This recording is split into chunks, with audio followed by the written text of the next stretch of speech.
শুধুমাত্র বড়পর্দার প্রতিষ্ঠিত নায়িকাদের নিয়ে নয়, ছোট পর্দার পরিচিত মুখদের নিয়েও ছবি তৈরি করেন দেব। নিজের প্রযোজনা সংস্থা খোলার পর থেকে টেলিভিশনের একাধিক নায়িকাকে ছবিতে লঞ্চ করেছেন তিনি। এই তালিকায় নবতম সংযোজন ইধিকা পাল। সদ্য মুক্তিপ্রাপ্ত খাদান ছবিতে দেবের নায়িকা হয়েই শোরগোল ফেলে দিয়েছেন তিনি। অনেকের মতোই দেব ইধিকার অনস্ক্রিন রসায়ন কার্যত দুর্দান্ত। খাদান অবশ্য ইধিকার প্রথম ছবি নয়। বড়পর্দায় তাঁর ডেবিউ হয় বাংলাদেশি ছবির হাত ধরে। শাকিব খানের প্রিয়তমা রূপে সিনেমার সফর শুরু করেন ইধিকা। তবে টলিউডে খাদানই তার প্রথম ছবি।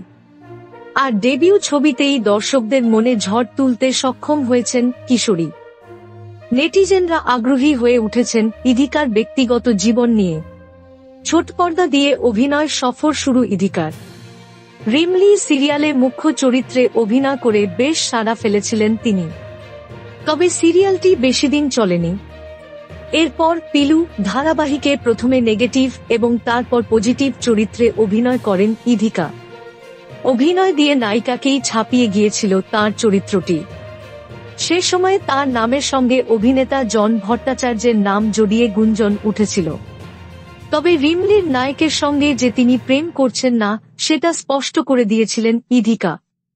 তবে তার জীবনে মনের মানুষটি কে? টলিপাড়ার গুঞ্জন বলছে, ইদানিং তারকা ফটোগ্রাফার তথাগত ঘোষের সঙ্গে প্রায় এদিক ওদিক দেখা যাচ্ছে ইধিকাকে। সম্প্রতি হিমাচলেও ঘুরতে গিয়েছিলেন তাঁরা। সঙ্গে যদিও ছিল অন্য বন্ধু-বান্ধব।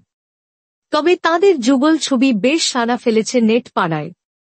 এখনো পর্যন্ত অবশ্য এ বিষয়ে মুখ খোলেননি ইধিকা বা তথাগত কেউই। এর আগে একাধিক নায়িকার সঙ্গে নাম জড়িয়েছে ফটোগ্রাফারের।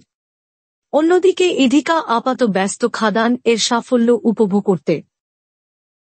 Thank you so much for watching our videos. Please do like, share and subscribe our channel.